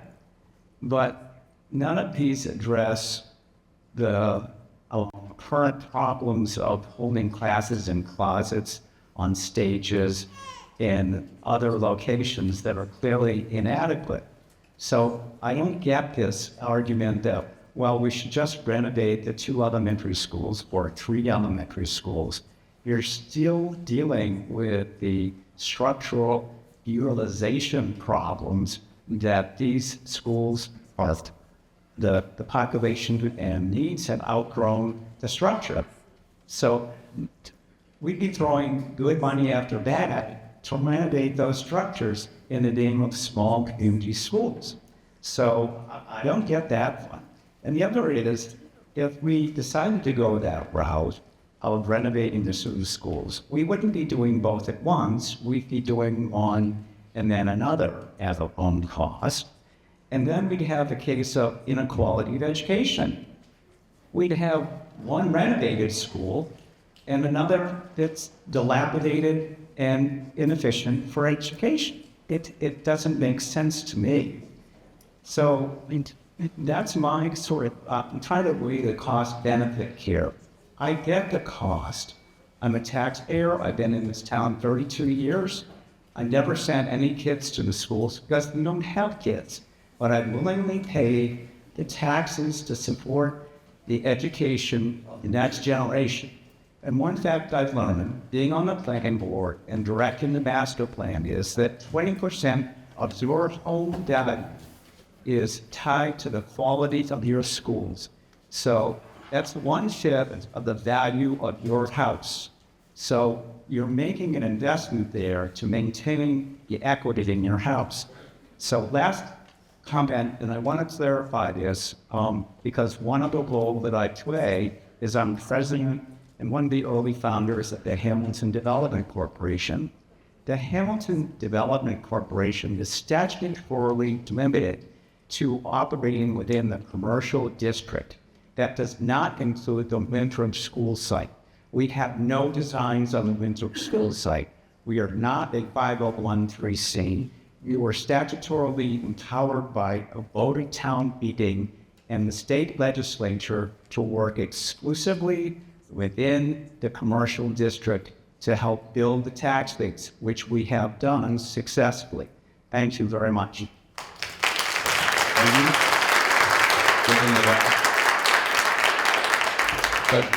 Hi there, my name's Erica. I live in Hamilton, and I did not have the privilege of growing up in this community. But as someone who moved here a couple of years ago, and I have 2 little boys of my own, I am really excited about the community that you all have invested and built. So I think we're all here trying to make sure that that's protected for the next generation. So thank you for all of the thoughts so far. What I'd really like to understand a little bit more about is the kind of what, oh, she's gone.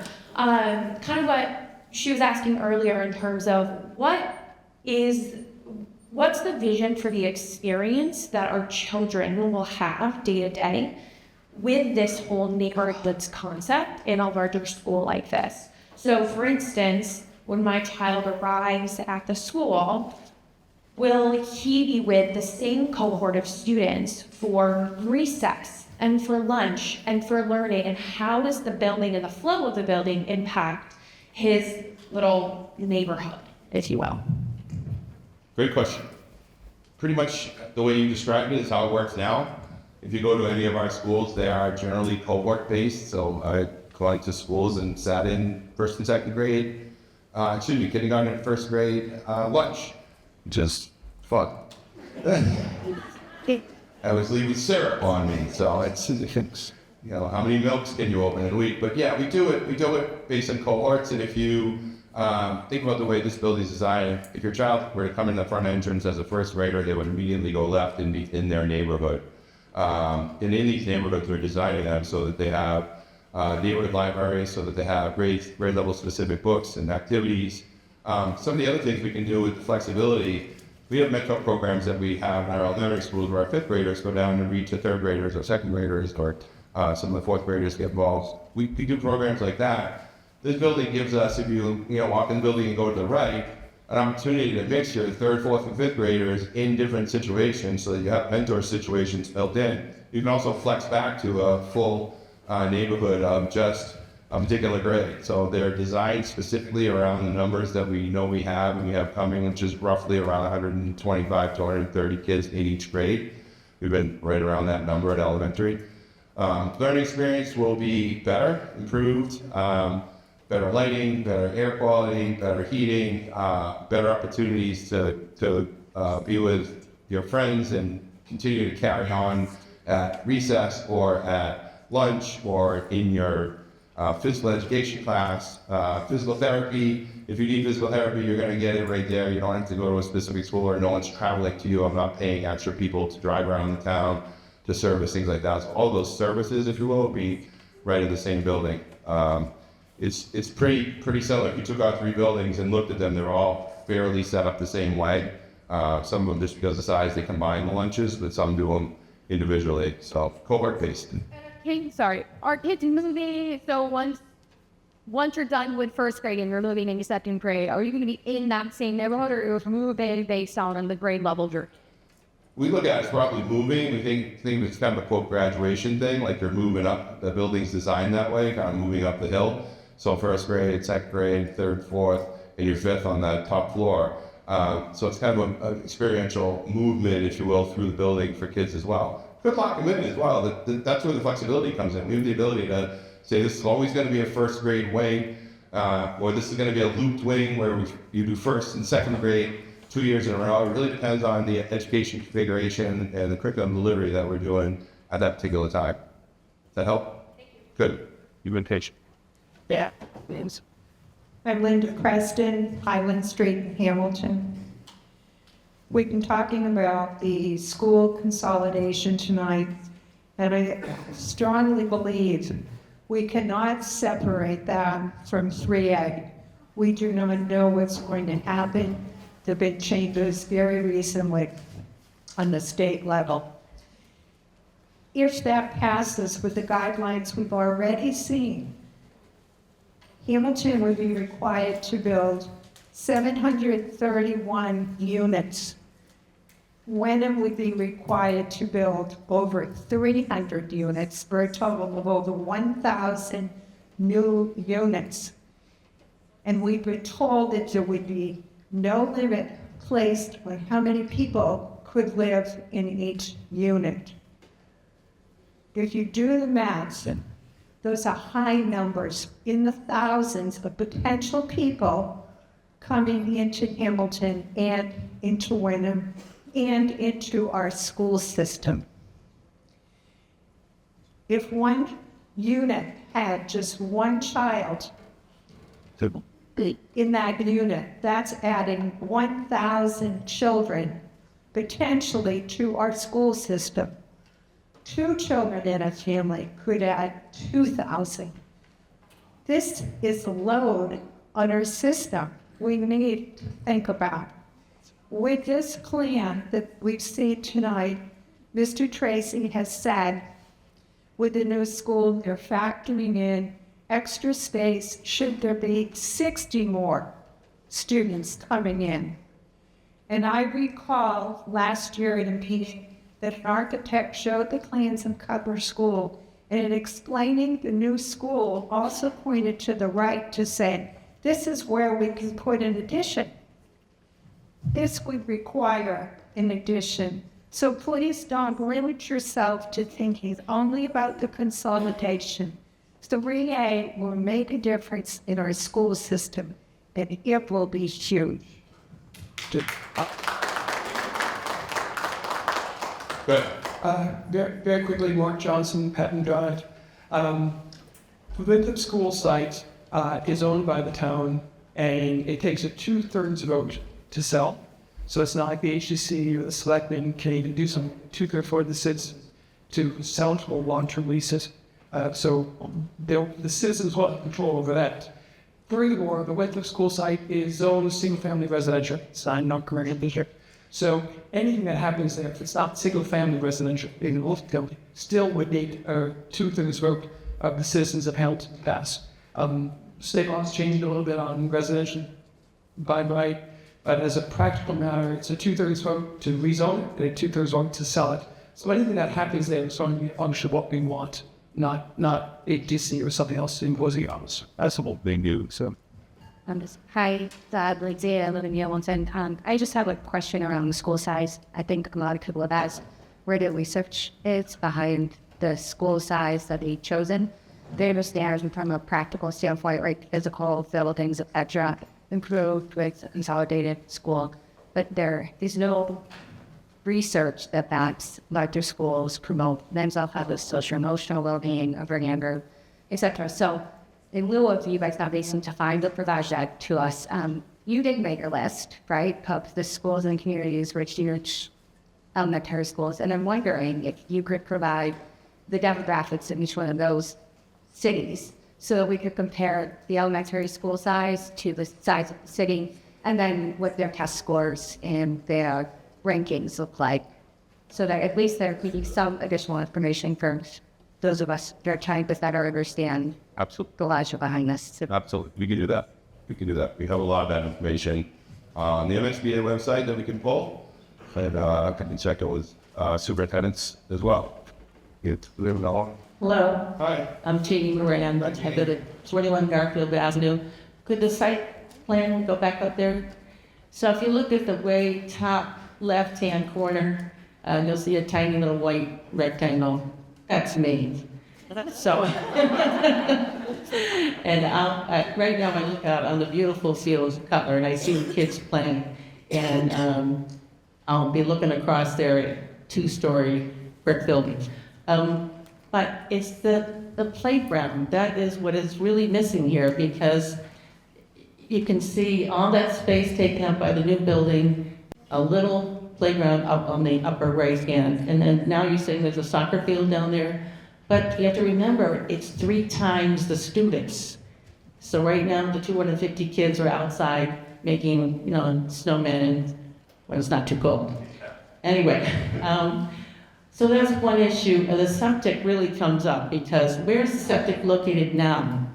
Mr. Tracy? Bottom left-hand corner is where the septic field is located for that. Okay, so That's it's Greenwood and Mead, right in that corner. Correct. where those trees are in? And on the other side of, so both sides of the bottom corners are septic fields. Currently. Sure. All right, so they'd have to be moved. And now the reason the building goes up is because it's granite, it's ledge, correct? Good thing. No, not all of it. There happens to be a big piece of stone that most people are familiar with that is actually there, but it's not all ledge. And people want to take a look at the drilling reports that were done there on the website. We've gotten as deep as 26 feet in some spots. And on the spots there and wash out. So my whole point is that to level off for the parking lots and everything, I have heard that there would be dynamite. Is that still correct? That I don't think I've heard. Okay. I don't think I've heard that. Well, that's what I've been told. Yeah, I don't know that they So, do that. I guess I'm just getting to this point that we have to think about the kids, getting outside to play. So that's something really important.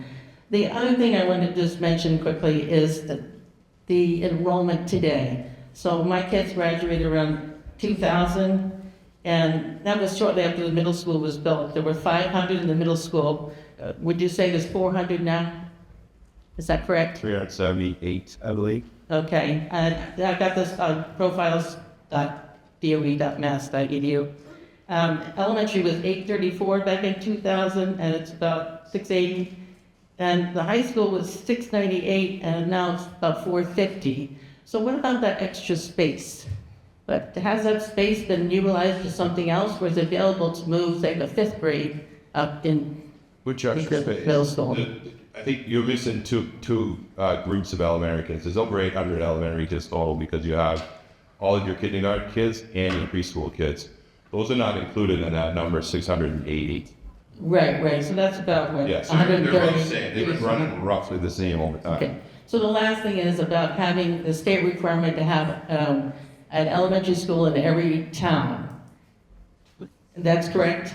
That is a regional agreement requirement. That's not a state requirement. That is our regional agreement that three entities, the two towns and the school department signed many, many years ago, I think 50-something years ago. And that agreement basically stated there'd be at least one school in each community, not elementary. The high school could be in One school. Yeah, Okay. one school in each community. Okay. But I was thinking elementary because that would be the youngest kids. But that's the neighborhood school, and that's what we'll be missing. That's what I see the whole problem. No space for the kids to play, or very minimal, and losing our neighborhood schools. And Thank you. Yeah, I could just speak to the playground a little bit. If you see up to this plan to your off to the right, that light blue area, there's a blue gray rectangle underneath it, that's half court basketball. And then the green area, just to the north, it says existing school. That whole area is one play space that's fenced in. And so students be able to come out of that upper level doorway on the south side of the southwest to the right of the building and access that play area. And that accommodates about 250 children at a time. So that's actually a relatively large play area. The way it's rendered, where you see the blue and the gray and green, you don't really understand that that's all one play area. And then that doesn't include the softball field, which could be opened up for extra running back space as well. The first graders play area on the left side can accommodate about 100 children within that fenced-in areas. And that's based upon 50 square feet per child, which is a standard for planning purposes. And we're starting. Deep. Yeah, go ahead. Good. And Sabrina, I'm sorry. Okay. Hi, I'm Pat Purdy. I live in Westham. My husband and family have lived here for 49 years. Our two children have gone through all the schools, and when we first moved here, shortly after, is when Hamilton and Wenham regionalized the elementary schools. At that point, when we moved here, all the children, with the exception of the high school, kids went to Euchre, Middle School behind Euchre, and Hamilton Wenham kids went to Cutler and Winthrop. Children are resilient. I have been subbing in the school since my retirement for many years now. At the present, I'm at Winthrop in the ILP classes. Those classes are woefully inadequate. They're too small, there's no bathroom.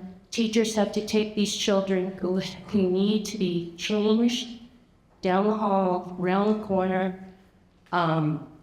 I would invite, and I know the principal of Winthrop is here, and she may say, what are you saying?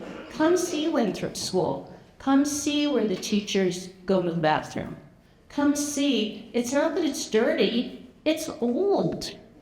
And I really and honestly think when I see this, that we should embrace it. We really should. And believe me, back in the day, taxes were a huge thing too. We heard the same thing then as we're hearing now. But I want to compliment everyone who's worked on this project, and I really do hope that you'll keep in mind that children are very resilient. One of the best things that ever happened to Hamilton Wenham High School was when the Essex kids came. Whole new community. And it was wonderful. Thank you.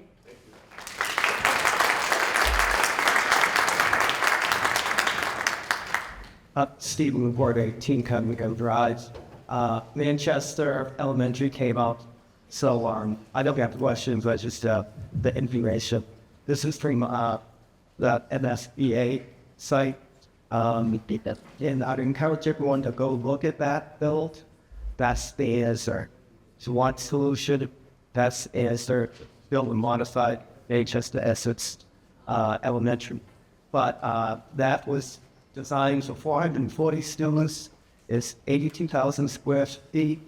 To give you the comparison, Cutler is 42,000 square feet. You probably should do 60,000 square foot. Compromise, and that would work to the town. And I think that's what the question was, taking 2,000 square feet, 440 students at Manchester Essex from the state. And, we probably can build that on the lot. I've been there. Mixing. One thing to keep in mind about the school builds is various communities have done different builds at different times. Straight Up Elementary School before the pandemic was probably $48 to $50 million, $55 million. Cost escalation is insane right now. We've seen it everywhere. We've seen it in any project we do. We see it in trying to replace the boiler. Cost escalation added on top of just general, like, I just want to buy a boiler. You can't just do that anymore, the way the cost escalations work. And they really dramatically increase. And I think we'll be able to have a good comparison in Manchester Essex, because Essex, as many people might know, was now also pulled into the MSBA pipeline recently. I'll be curious to see the cost difference between those two, even though they're building two fairly similar sized elementary schools. So that cost I would expect would be much, much greater than the original cost of the Manchester Memorial. Train. Go ahead. Hi, J.W. Hackett off Woodside Lane in Wenham. I want to say thank you for all the work you put into this. This looks like a fantastic project. And I'm curious about how class sizes might be impacted. Can you provide any color around that? Sure. Excellent. Class sizes won't change. We will basically take a teacher in their class and drop it in the new building. So if you take first grade, we have 7 first grade classrooms. Those 7 classrooms will fill the 7 classrooms in the first grade neighborhood. We average class size across the elementary school of 19, which is really good comparatively. Our kindergartens right now are averaging 16, which is exceptional and much needed at the kindergarten level. We have class sizes that are low across the district. Class sizes would not change. In fact, they may allow us to improve a little bit with some flexibility with some of our specialized programs. Sorry. Thank you. Dave Anderson, 176 Main Street, Wenham, and now the Wenham Plan Board.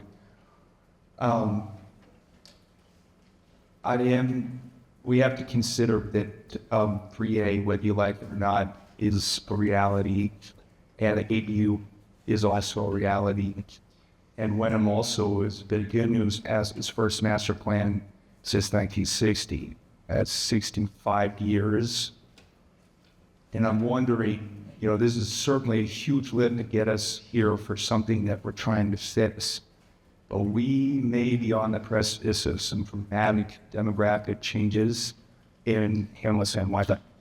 And I guess my concern, I'm curious how you all have considered this, is with some of the numbers that were said before also being used, what's going to happen if we have more than 60 students here? I mean, what's the plan to deal with excess? The only thing worse than Wenham, for example, taking up 34 million, so 34 million leads to horror stories again of kids learning arithmetic tables and candlelight closets. So, Great question. It's hard to see on here. I will become the pointer. I think that's the only way to explain it, but the state does require us to have expandability located in our design. There's one here, future expansion, and one here to give us 4 more classrooms of approximately 22 kids. If you do the math, across 7 classrooms, the state number is 23 kids per class. We pushed back and told them we wanted to have 22 max. Do the simple math, 7 times 20 is 140, and so there's some room built in each of the neighborhoods that way. When you look at where the 60 kids gotta go, you can actually put more than 60 kids in there if you did 23 in every classroom, but at this point we don't need to. It's not a thing, if you will. We couldn't do that in our current schools because the classrooms are so small. They're undersized, and the principal's shaking her head right now saying no, please no. Trying to get some of those classrooms of 18, 19, 20, 21 in some of our rooms is difficult. So there is a requirement for identifying future expansion, and that has been included. was it able that? So I'm sorry, geez, trying to go back. Clear on the spot. Of course. Nick Fernandez, Boston Ave, Hamilton. Good question. Question for the party. So, to put on your course, was yet. It's the Yep. So we're going to aggress. I could not tell you, but it's built into the test bits and warriors have been done. They've been analyzed by our instructor. So when the team started to well format the foundation and design, and there was nothing that's meaningful. All the reports are on the site. Okay, different. Trip all that. So what's in the build is already constructed. Where will be the play space, the outside space for the children? Because right now, to make up the air, have a sunny probably beds. Yeah. I'll be here as well. But the guy, yeah. They didn't make people. Yeah, so if you look at the outline of the old school, well, actually, where our friend Kevin is pointing, that's where the first grade kids would spell it. That's the fenced-in area. And that's a combined play area. That gray, the blue, and the green field is a combined play area. Correct. The one thing with that to start it, very well.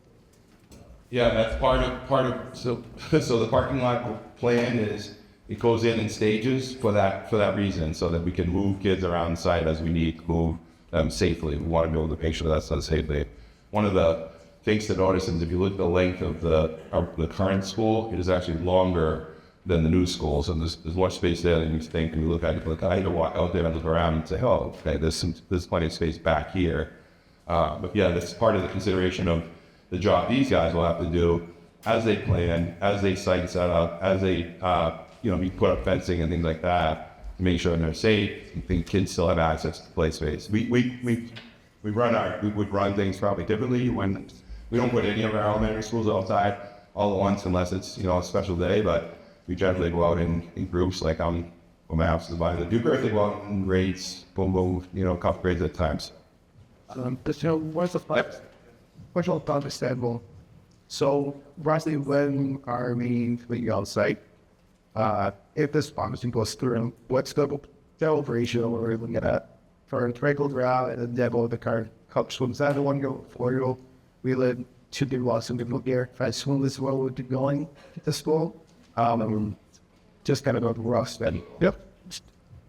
So if all things following the plan, if this passes at town meeting, we open up the door and we start to go at really setting up in July, because that's when the money becomes accessible. And then it goes all the way until August of 2028 is the planned opening of this building. The demo would happen after that, for obvious reasons. We have to move all the kids out of there and then demo it, but yeah, that would occur probably over the next 6 months or 8 months or so. Demo, reconstruction, stretch the parking lot, redo the play spaces. Yeah, all the hardscaping will come in after, all around the site. Good questions, thank you. 3 years, like 3 years, start to finish. Hi, Laura Blanchard Bender, School Street in Hamilton, born and raised in Wenham. What a wonderful community showing this is tonight, and I think it's a good example for our children that civic engagement matters and everybody's voice can be heard. So thank you, Eric, and everyone for the opportunity. I have one logistical question for the architecture team, looking at your schematic design of the new space. How big is the combined cafeteria and gymnasium space if the walls are open? Just thinking about how many you could fit with the fire code. I don't think I can tell you what the maximum amount of people we can fit in there is, but the cafeteria is about 5,000 square feet. The gymnasium is about 6,000 square feet. So when you open that wall, you know, the pretty decent sized space there. Great. We have done some layouts for seating in that larger area. I mean, we can bring that out. Excellent. I'm just trying to imagine how many we could fit. Excellent. And then you just touched on it a little bit. One of my questions, my next question was just about timeline and next steps and sort of the decision tree. So thank you for talking through if it does pass in April. Can you talk a little bit more, Eric, following up on Terry's question from earlier, if it doesn't pass in April, what that would mean in terms of accreditation? So elementary schools are not accredited. Our high school is the only building that actually gets accredited, is currently accredited. They've done a lot of work towards that and continue to do that. Those cycles run about every 10 years. I think we're in year 2 of that next 10, if I remember correctly. I've been the high school principal for a little while, but the accreditation is only for the high school, so accreditation doesn't impact elementary school. It does, however, impact people's decisions to move into community. So those are things that we think about. And really, the reality of this, I'm going to close this out with this. I know it's late and people have really spent a lot of time here. The reality is, as the superintendent of this district, if this doesn't pass, I'm still coming back again because we need to do the right thing for our children. We have a lot of work to do in our schools to bring these schools up to date, up to par, so that we can attract the best quality teaching staff that we can get here, and so we give our kids the opportunities to grow in amazing learning spaces as they attend our schools, in the hopes that they come back and plant roots in our community and continue to grow and continue that community cycle that we've all depended on for years. So I really appreciate everybody's time this evening. Great crowd tonight. It's amazing to see how many new faces, and I certainly would encourage you to go to the website. If you have questions, there's an FAQ box that you can drop in to the FAQ box, and we will answer those within usually 48 hours or so. And I have one more at stake. Good evening, Terry Cheeseman from the Wenham Select Board. I just want to update you on the Wenham side. First, I'd like to thank the school committee, school building committees, and the whole design team for all the work done to this point. This Wenham Select Board, of course, we've got about 2 months left to come up towards the town meeting. So all our meetings are open to public comment, and we encourage you to come out. And also, we're looking forward to a response from the Wenham Finance Committee, as well as any further updates from the school committee. We've seen tonight that the neighborhood concept is not facility, but the design, that we do achieve the neighborhood concept in this new design, that we have green features put into this. most importantly, because we have two towns, we also, with one consolidated building, we provide an equal education to all the students in both towns. We have an opportunity here to get a big chunk of state aid money. If we don't go with this project as presented, that money largely goes away. It's a one-time offer, otherwise we have to get back in line for this whole thing again. We've heard renovation versus new build, and frankly, renovation just gives you a 90-year-old building instead of a 75-year-old building. And we know if you talk to teachers or staff, the buildings, the greatest generation came and built these back in the 1950s. But as Eric said, classrooms, schools are different today. We need to consider especially safety, security, the advantages of having classrooms that are not all the same size with 4 desks by 5 desks. And I also want to make sure that we understand that I think we owe both our children, our grandchildren, our great-grandchildren, the same opportunities that 3 generations now that had with these schools. But these schools are old, but old. We need to step forward now and have a new school built. Last night, the Wenham Select Board, with all members present, took a vote, and we were unanimous in supporting this current school plan. I hope everyone will come out to town meeting on April 5th and vote yes, because it is a major project, yes. There's some questions on the details, but understand we need a new school that gives us a state-of-the-art school, both for us today, but also for another generation or two, just like our grandfolks and grandparents gave and our parents gave to us. So I hope you come out, and if you have questions, there's, as we said, open at the select board meetings as well. Thank you, Eric. There we go. All right, one final, I'm gonna wrap it up. Yeah, it is. So Gotta make it easy, that's the last question. Yeah. I'll follow Gary. Ted Loppinger, live in Hamilton, 345 Bay Road. I just want to put an exclamation on something that was said earlier. And I think, I want to make sure everyone's not glossing over this. My experience in elementary school, I grew up in a small town on the South Shore. And I think outdoor space is incredibly important for kids in 1st, 2nd, 3rd, 4th, and 5th grades. And I don't want it to be lost on folks that if you take the amount of space that these kids have today across 3 different schools and the available space that they have inside, this reduces it. And I'm not out there, but I would say it reduces it by at least 80%. It's 80%. You gave a number, I think, of 50 square feet, 5 by 10, as kind of what this would accomplish. I'm interested to know what our students have today across the 3 school sites for outdoor play space. And it's worth noting too, that a year ago, on January 24th, the plan that was put forward to the MSBA did not include any of the parking that you're seeing. So all these blue parking areas, that was all outdoor play space. It was open space, it's no longer.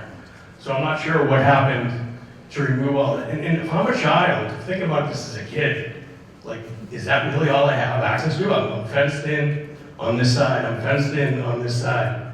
There's a softball field maybe that I can go up and play on, but I don't know, it doesn't look that appealing as a student who wants to get out and, you know, get rid of some energy, play with friends.